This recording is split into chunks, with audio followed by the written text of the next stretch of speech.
Jim? Marge, Here. Bart, here. Me here. Nellie, Here. Candy, Here.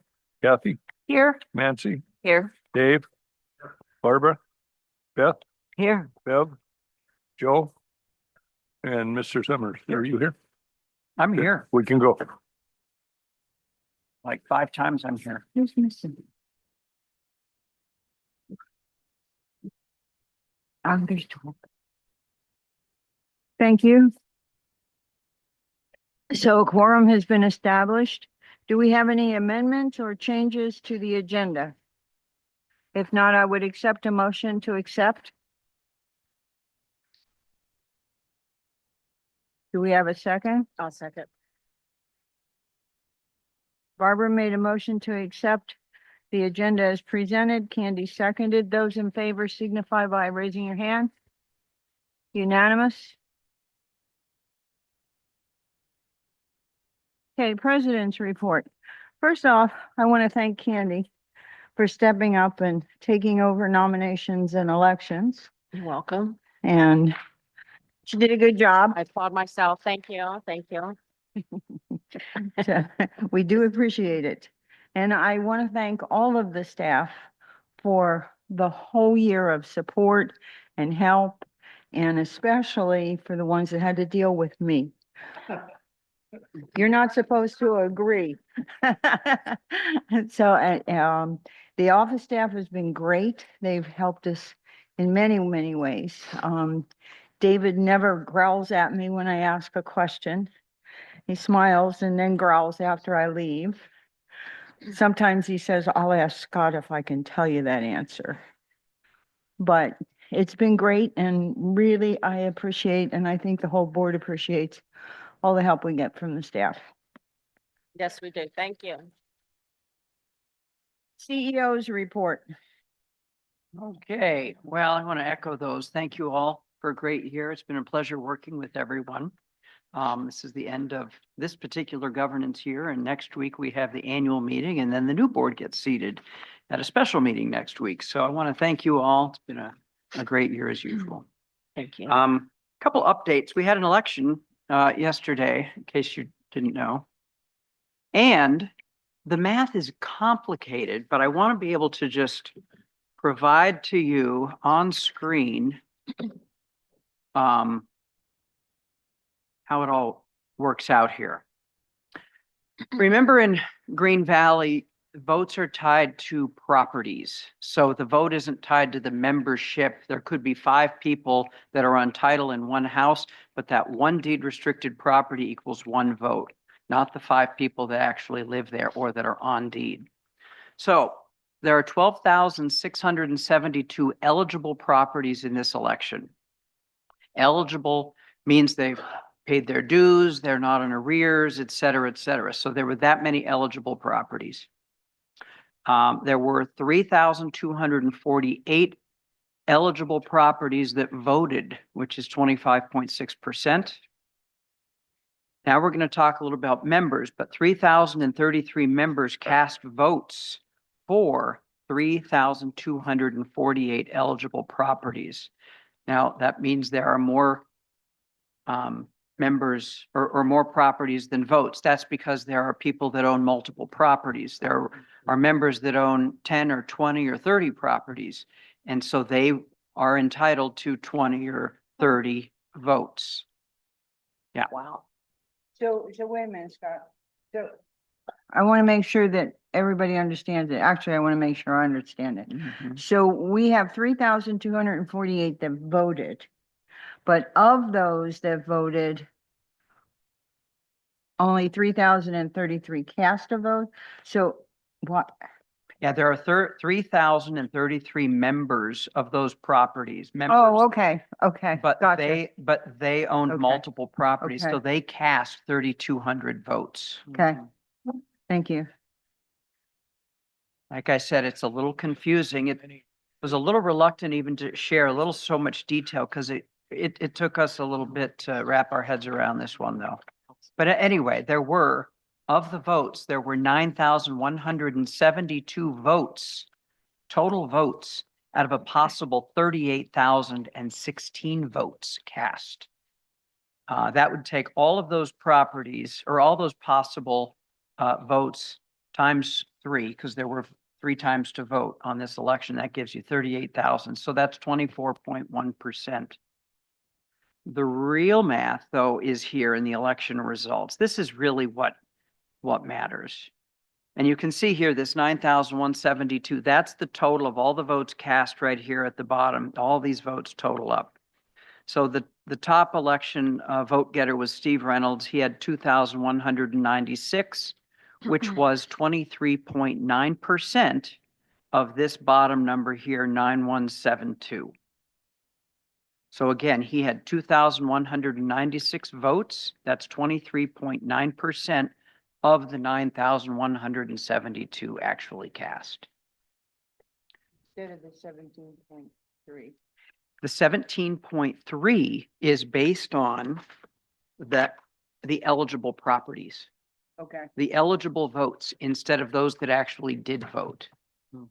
So that's where it gets a little bit more confusing. And we want to thank Bart for all of this, All of it. all of it. Actually, Dale and some others Dale and- submitted some questions, and then we were able to look at it and went, okay, that needs further clarification. And plus there was, I think, Yeah, some, the confusion arose transposing from of a numbers. typo in the votes cast email. yeah, that really started it. So that's why I wanted to make sure that we cleared it up today.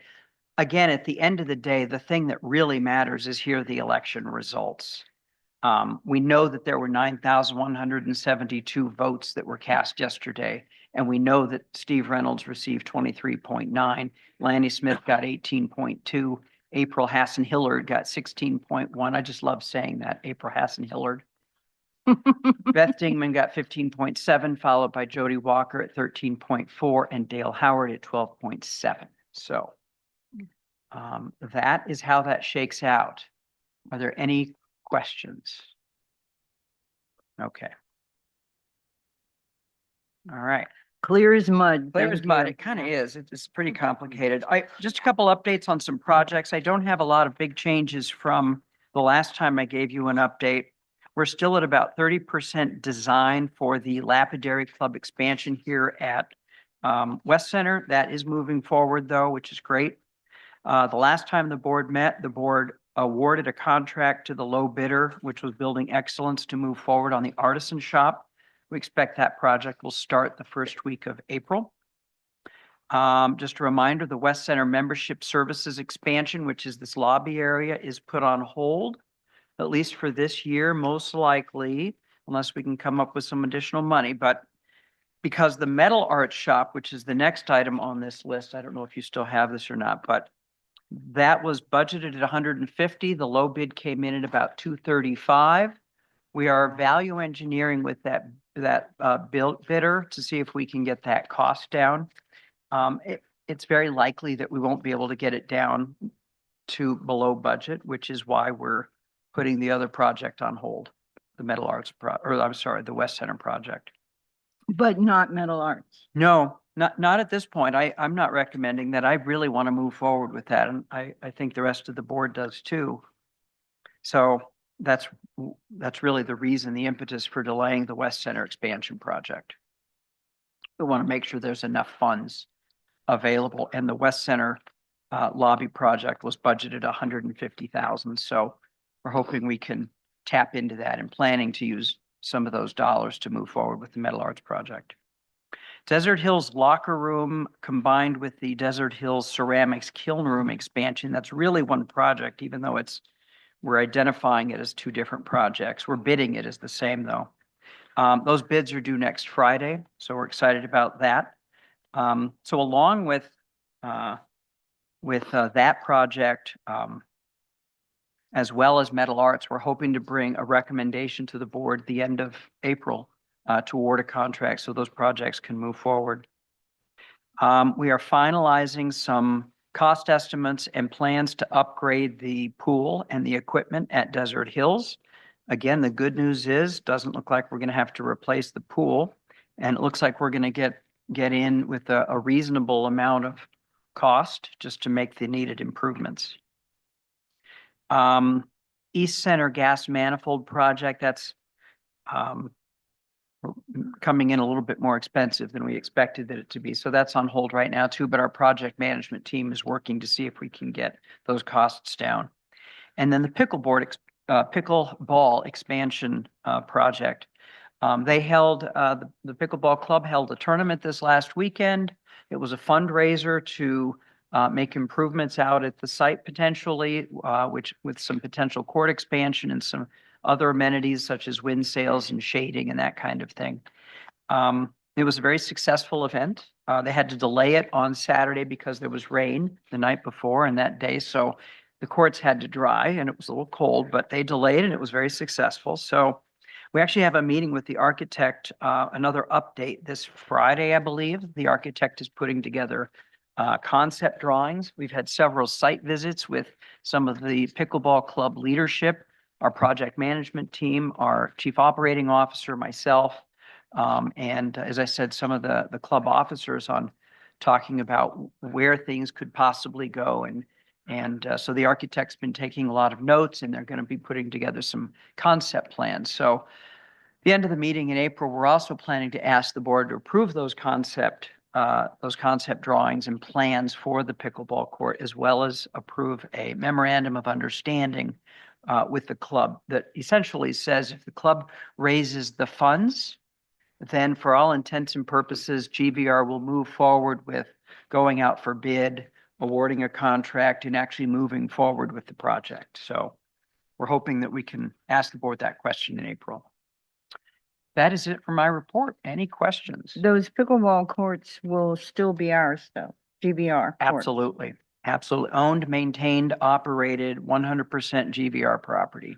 And if they add courts to the existing courts, especially out at the new center, is there going to be additional overhead for us? Do we need a bigger potty or? At this You point, see we how I don't, clean that up? you did a nice job. Yeah, good job. Thank you. I don't think we're going to need additional restrooms or potty. There you go. You know, there are, of course, increased maintenance and operating costs. If there's going to be a couple courts added, we have to plan for those things. Replacements, resurfacing, staff blowing off leaves and water and that type of thing in the morning. So we're going to update those maintenance and operating costs and bring all of those updated numbers to the board at that meeting in April, Okay, so that you're all well aware of what the cost estimates are for not only the project, but the ongoing maintenance and operating costs. Scott has, and I think staff was using this form, this capital improvement projects master list before. I think the staff used it. David, you probably used it and updated it for Scott and staff. And we as a board started whining about the fact that we didn't know when things were, where they were. You know, a project would be finished and my neighbor would say, I saw that so-and-so was finished, and I'd stare at him and go, really? So unless you're out and about, we wouldn't know. So this new report, which is really awesome, tells us everything. Everything that he just told us is here so that if we have a magnifying glass, we can read it and we can tell, you know, where it is in the process, if it's on hold or what's going to happen with it. So I commend Scott and his staff for this. I think the whole board likes this report, right? Good. Okay. Thank you. So, thank you. Is that it? Well, you were quick. Okay. Oh, now I get to do the presentation and thank you to outgoing directors. Who's here? Anybody here? 2, 3, yeah. You're all here except Carol. I don't see Carol. I didn't see anybody else. Nobody else resigned this year, so. Okay. So let's just start with Nancy. So, Where's your cheat sheet? where's my cheat sheet? She's gonna, yeah. Do I have too many pieces? But there we go. You did it. I did it. I want to thank Nancy, this Nancy over here. She gave me a little cheat sheet so that I don't say the wrong thing about you. I don't say you were president for 10 years. So Nancy has served on the board from 2022 to 2025. She's been the audit chair for all 3 years, and we really appreciate all the work that she's done.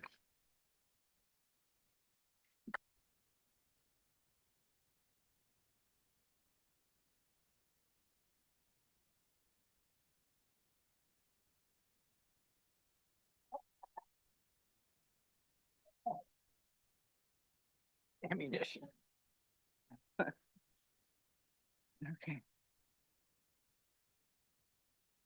Yeah.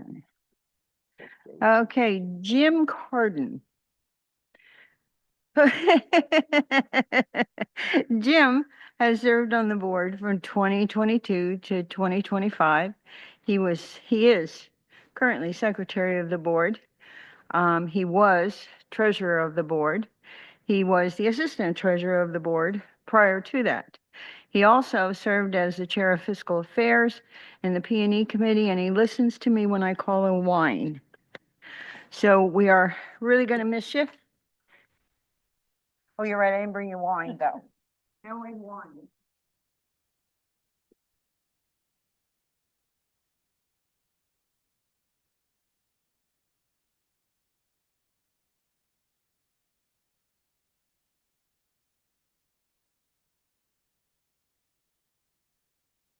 Beth, where's Beth? There's Beth. She's hiding on me. Beth has served from 2022 to 2025. She has been the nominations and elections chair for 2 years. She graciously trained all of them, taught Candy and Barbara how to do the things, and she put together some focus groups and things that were real interesting last year. So we appreciate that. Beth has served on the P&E committee and Board Affairs committee, and we appreciate all the work that she's done for us.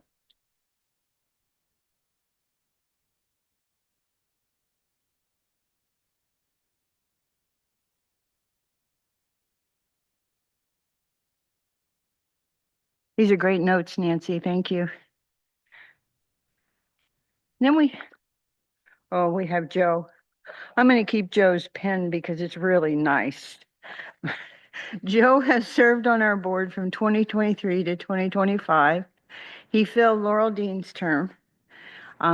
He has served as the assistant treasurer. He served on the fiscal affairs committee and the board affairs committee, and he won't let me whine to him.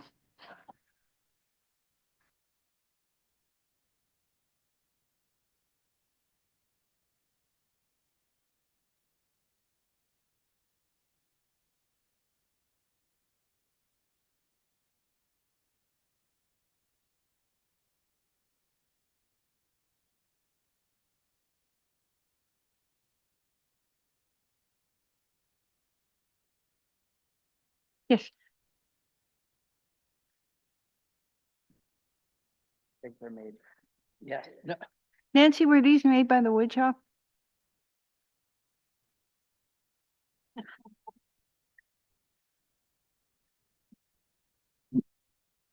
Yeah, we could have a bust of Scott. Yeah. Maybe a cheese ball we could throw darts at. So we do appreciate you, and Carol Carruthers doesn't look like she can make it today.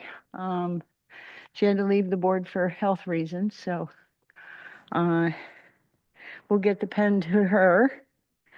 Okay, the next thing is our committee reports. Now, the committees have given us year-end reports, so I don't know that we need to go around and ask, but Nancy, are you having a March 24th meeting for audit? Well, we are hoping to, because we are still anticipating the audit will come to us hopefully this Friday, Okay, but we don't know that yet. and you'll let everyone know? I'm sure. Yes, we will hop right on it. Don't fall off of it. Okay, does anyone else have anything that they would like to report from the committees that's not in your reports? The reports have been provided to the board members in your packets. Do we have to accept those or we accept them in April? You don't even accept them. You, you accept the new reports when they're developed and by the next committee. if I Okay. recall. Do we take these end of the year reports and compare them to the beginning of the year reports? Yeah, the idea was that the outgoing chair would basically give the report to the incoming chair through the liaison to make sure that all of that great information is being captured in next year's committee report. Okay, So a lot of it should just transfer over. okay. Thank you. The next part of our agenda is the consent agenda. The consent agenda items are routine items of business that are collectively presented for approval through a single motion. A board member may request that an item be pulled from the consent agenda and placed under action items for separate discussion and action. There's the February 26th regular meeting minutes and the February financial reports. Do we have any changes to this? Madam Chair, Yes. only to note that the February financials, that's being, on the consent agenda is the one that is in front of us, not in the packet. It's in your handout here. This was the revised, from the FAC, committee meeting yesterday. And so this is the one for the consent agenda. Okay. Okay. So everyone got a copy of that, Nellie? Okay. Unfortunately, I got a new cell phone and it kept dropping me, so I heard your conversations yesterday on and off. So, okay, so I need a motion to accept the consent agenda. So move. Okay. Nellie made the motion to accept the consent agenda. Barbara, you seconded, is that right? All right, those in favor signify by raising a hand. Unanimous?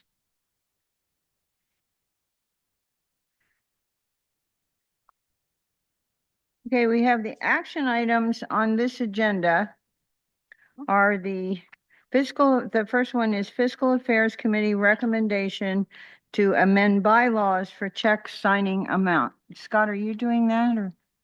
Actually, I think Nellie or David are doing this one. Whoever wants, Nellie, please. Director Johnson. Nellie, you doing it? Yes, I am. I refer to you page 27 for the background information on this. This was an item that was reviewed by our FAC at our January meeting. As you know, we've undertaken a number of financial policies during this past year that really looked at trying to improve efficiencies and updating some of the practices. And in reviewing this one, the FAC recognized that the $2,500 limit, check writing limit, which requires 2 signatures, as you can see in the middle paragraph, that anytime a check is for $2,500 or more, it needs to be signed by the CEO as well as 2 department heads, one officer and the chief executive officer. That limit was set, and David, correct me if I'm wrong, in 2019. And it's a pretty low limit, and discussed in our finance committee for an operations that's over $11 million. So after discussion, we basically moved that limit up to $10,000.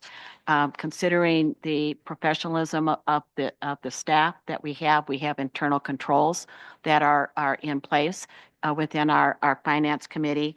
The $10,000 limit is more reasonable for the size of corporation that we are. So therefore, the recommendation before you is that the signature of the one officer and the CEO would be for checks that are over $10,000. David has noted that on an annual basis, we write 447 checks. Of those, is that an annual or monthly? Oh, it's year to date. Okay, thank you. It's 447 checks, and of those 7,400 are $2,500 dollars or more, and 13 are over 10,000. And I can tell you that in having done this for the number of months as the new treasurer, the number of checks that we're writing between the 2,500 are property refund checks that are basically automatic. And so the dollar amount of 10,000, again, as I said, is a dollar amount that's more appropriate for our operation. There was some consideration in our committee to do away with the entire dollar amount, in that the internal controls are in place. And that was not the recommendation of the committee, considering that we're a not-for-profit, and most not-for-profits do have some type of limit, and the $10,000 limit is a reasonable one. So therefore, I would move the motion as presented. It is recognized that the motion would be, or the amendment would be on the 2026 ballot. Therefore, it would be considered again by the board as the ballot is being put together, but they would have the recommendation from this FAC as well as this board. Therefore, I move the motion as presented. Okay, do I have a second? I'll second. Kathy? Okay, so Nellie has moved to create a ballot measure for the 2026 election. And Kathy has seconded the motion. And because it's in the bylaws, it has to go on the agenda. It has to go on the ballot, so, and this is coming out of the Fiscal Affairs Committee, Yes, it is, at the January meeting. okay? Yes, So you said this was 2017 when this, or 2019 when this went on? So what was it before? What did the bylaws say before this $2,500 limit? There was no limit prior to the $2,500 limit. so David, there was no requirement prior to that? Correct. So before that, you only needed one signature and it didn't have, oh, wow, okay. Okay. Anybody else on the board have any questions, comments? Okay, our members, does anybody have anything you'd like to say? Ask? All right, so we have a motion on the floor to send this on next year to be put on a ballot for the 2026 election, asking the members to amend Article 7, Section 4 of the GVR bylaws to require that checks greater than 10,000 be signed by one officer and the CEO. Is that correct? Okay. Correct. Those in favor signify by raising a hand. Unanimous.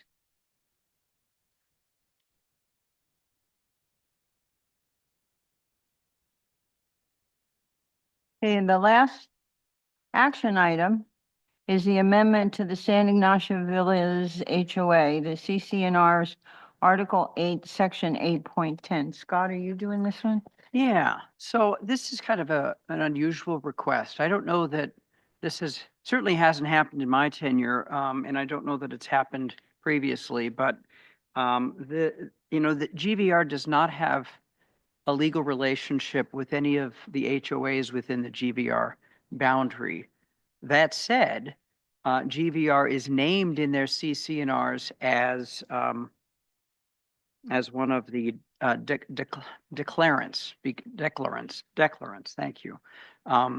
Because we have deed restricted properties that are within their HOA. So they have amended their HOA CCNRs, and one of the requests was to remove the declarant along with other language to comply with current statutes. I've talked with the the attorney about this, James Hazelwood. He's very comfortable with this. He says it's a little unusual. He goes, I don't know why they're doing it. It doesn't mean that the properties within their HOA are no longer going to be deed restricted. Once they're deed restricted, that happens in perpetuity. So nothing really changes. And that's why he said he was comfortable with it.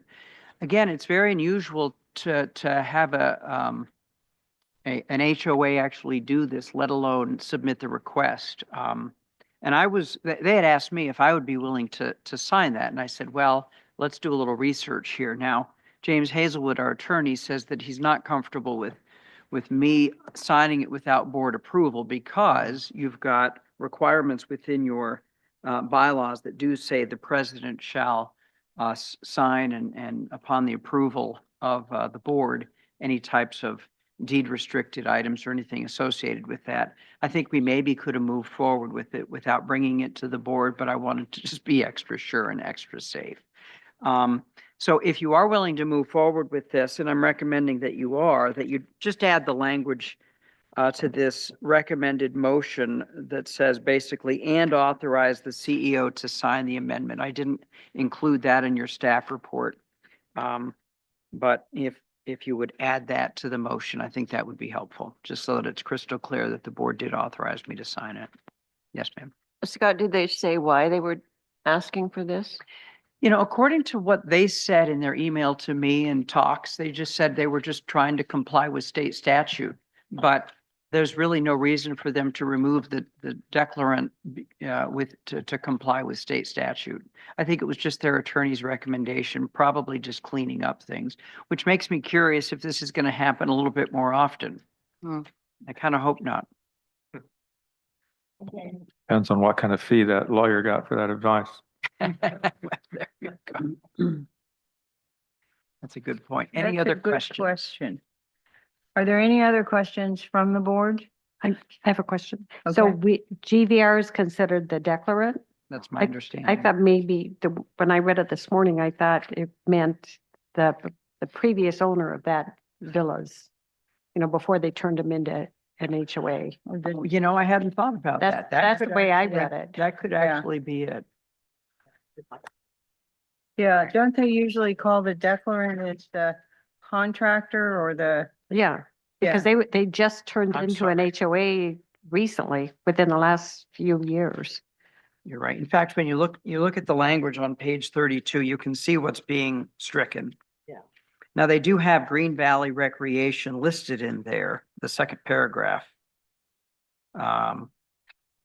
Where it says notwithstanding the above, the lien of Green Valley Recreation shall not extend beyond any portion of the properties while owned by declarant And they, or a developer. and they took out the part about declarant and Green Valley Rec. So I think declarant was the developer think that they you're were right. using, Thanks for Fairfield clarifying. or whoever that is. Yep, I think you're right. so is there any reason, Scott, why we would need to do this? I mean, they're not changing anything with GVR. You know, their attorney recommended that GVR sign it and agree to it. I think just to make it extra clean for them. They're probably just dotting their i's and crossing their t's. Okay. Generally, I would say I'm not an attorney, so I shouldn't even say it, but they're their CCNRs. They don't need GVR's permission. And we're still in there, so they can't change it unless they go through us, Right. correct? And if they're not dropping membership, which you're trying to Correct, drop correct. membership with That's right. GVR. That's right. Okay. Do we have a motion on this one? I'll move Nellie's this. getting ready. I'm familiar with San Ignacio Villas, because I had rental property there. So this is an actual cleanup. I don't have it anymore. But it's an actual cleanup, of their CCRs. And so I'm going to move the, amendments to the covenants, conditions and restrictions requested by San Ignacio Villas HOA as drafted. And board approves the authorization of the CEO to sign the Okay. document. Do we have a second? Second, Okay, so Nellie has made the motion to approve the amendment to the CCNRs as requested by San Ignacio Villas HOA and authorize our CEO to sign the report. I guess you call it a report, correct? Amendment. Amendment? Okay, any questions? Any comments? Any questions from our audience? You guys awake? Nope, okay. Okay, those in favor signify by raising a hand. That's 11 yes. Bart, are you a no? Bart's a no. Okay, thank you. So that,